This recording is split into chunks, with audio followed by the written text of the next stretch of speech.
बात है। आपने सुना होगा, बकरी की माँ कब तक खैर मनाएगी। लोग कहते हैं कि पहले शेर और बकरी एक ही घाट पर पानी पिया करते थे। बकरी शेर को भाई मानती थी और बकरी के बच्चे शेर को मामा कहा करते थे। बकरी बड़े शान से शेर के घर जाया करती थी और बहन का फर्ज निभाती थी। शेर भी भाई का फर्ज अदा करता रहा। कहते हैं, पुरानी कहानियों की बात है, कहते हैं कि एक दिन में सब कुछ बदल गया। एक दिन जंगल में प्रजातंत्र घुस गया और प्रजा को शक्ति मिल गई। शेर को यह बात जब समझ में आई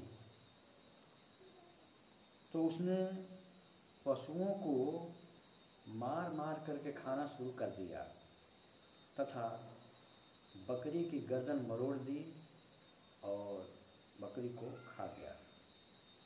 यह बहुत ही पुरानी कहानी है। तभी से शेर और बकरी अब एक घाट पर पानी नहीं पिया करते। बकरी और शेर ने एक घाट पर पानी पीना बंद कर दिया। आज कुछ हम जानकारी आपको लेकर आए हैं। कमाल की बात है, कमाल की बात है कि प्रतिदिन आपको थोड़ा थोड़ा बेहतर करते रहना चाहिए। एक दिन कामयाबी ज़रूर मिलेगी। चलना तो माँ बाप सिखा ही देते हैं, पर संभलना खुद पड़ता है। बकरी क्या करती है आप जानते हैं? बकरी दूध देती है, जानते हैं आप? बकरी की माँ कब तक खैर मनाएगी, इस मुहावरा को आपने सुना ही होगा। बकरी मांस देती है, बकरी से खाद प्राप्त होता है, बकरी से चमड़ा प्राप्त होता है, बकरी के बाल से कई तरह के उत्पाद बनाए जाते हैं। पूरे विश्व में बकरियों को पालतू जानवर के रूप में पाला जाता है। कहीं कहीं जंगली रूप में भी बकरी पाई जाती है। बकरियों की कितनी नस्लें होती हैं? बकरियों की नस्लों के बारे में आपको जानकारी है?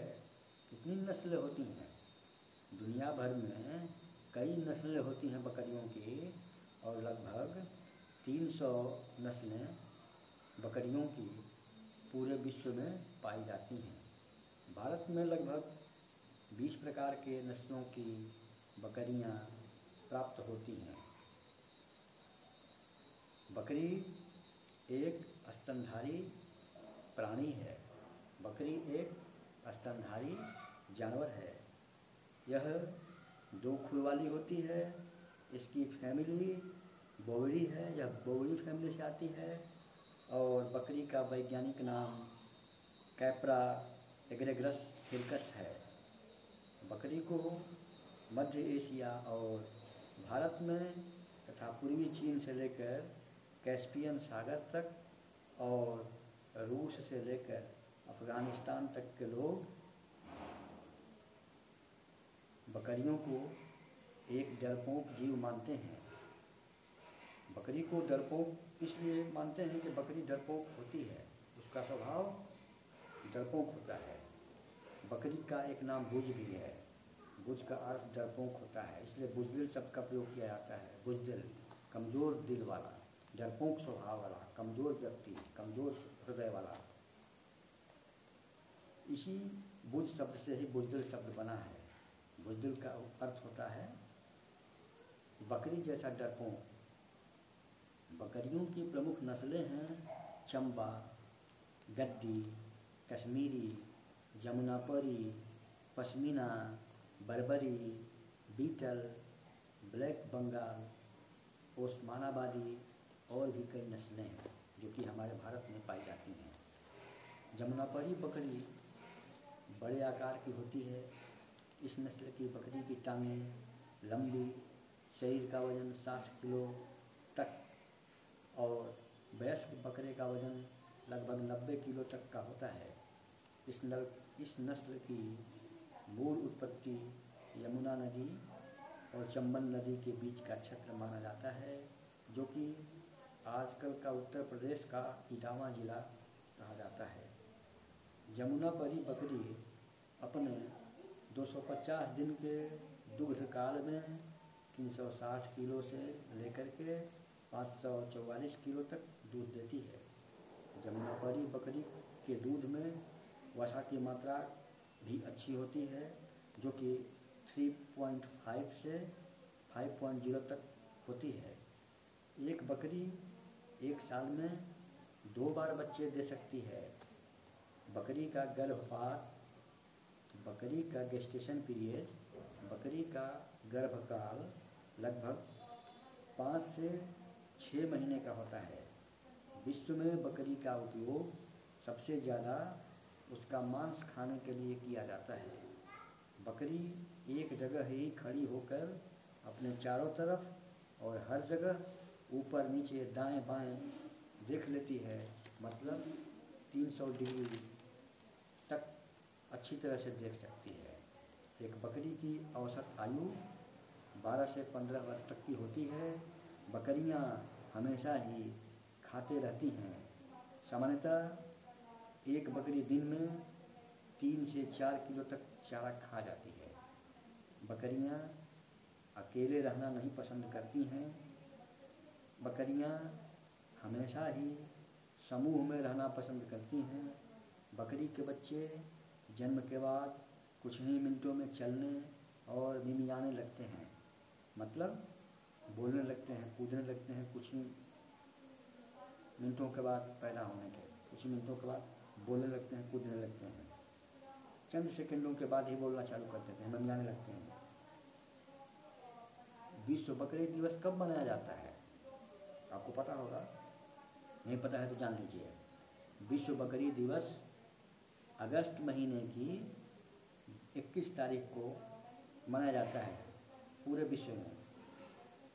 डॉक्टर्स भी जब शरीर में प्लेटलेट्स की मात्रा कम होने लगती है तो बकरी का दूध पीने की सलाह देते हैं। मच्छर के काटने से होने वाले रोग, डेंगू, मलेरिया, चिकनगुनिया, जिसमें प्लेटलेट्स की मात्रा कम हो जाती है, तो बकरी का दूध पीने की सलाह देते हैं डॉक्टर्स। बकरी का दूध कैसे पीना चाहिए? बकरी का दूध फायदेमंद तो होता है, लेकिन इसे कच्चा नहीं पीना चाहिए।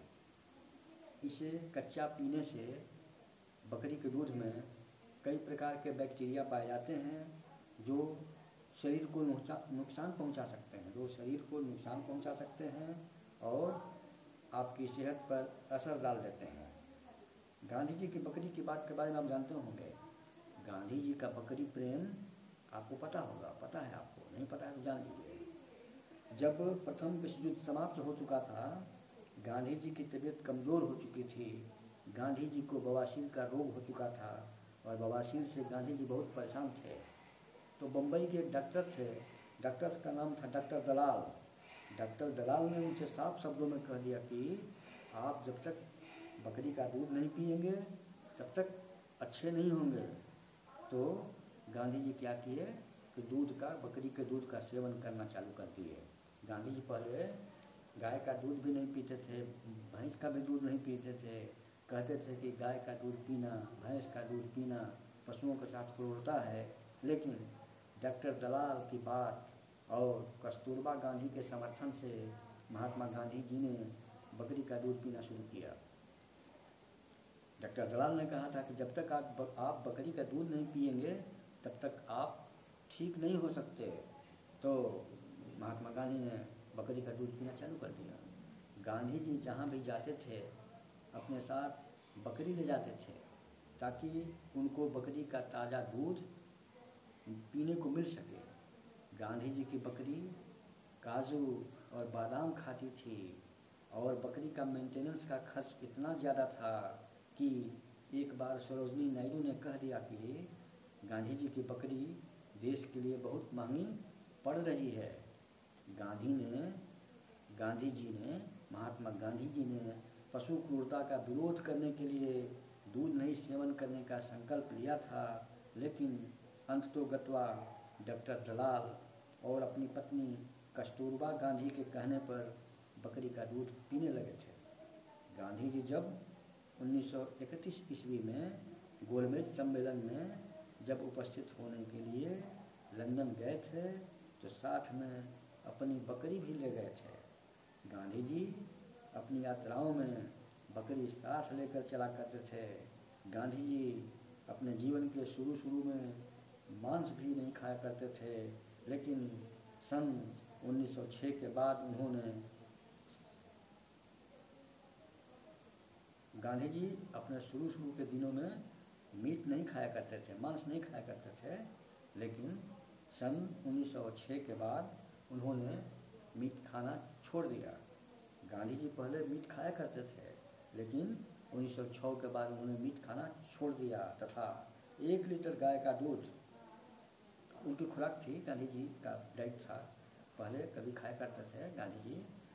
1 लीटर दूध गाय या बकरी का, 170 ग्राम अनाज, 85 ग्राम पत्तेदार सब्जी, 140 ग्राम दूसरी सब्जियां, 30 ग्राम कच्ची सब्जी, 40 ग्राम घी, 40 ग्राम गुड़, 60 ग्राम मक्खन, 2 नींबू, मौसमी फल और स्वादानुसार नमक भी अपने भोजन में लिया करते थे, शामिल करते थे अपने भोजन में गांधी जी इस तरह का आइटम। तो आपको यह जानकारी कैसी लगी? कमेंट करिए, शेयर करिए, सब्सक्राइब करिए, और अगर आपको किस तरह की जानकारी चाहिए और भी कोई जानकारी चाहते हैं, आप कमेंट में बताइए ताकि उस पर आपको जानकारी दिया जा सके। चैनल को लाइक करिए, सब्सक्राइब करिए। मौन से बढ़कर कोई तप नहीं, विचार से बढ़कर कोई ज्ञान नहीं, ध्यान से बढ़कर कोई जप नहीं। जो हम दूसरों को देंगे वही लौट कर हमें मिल जाता है।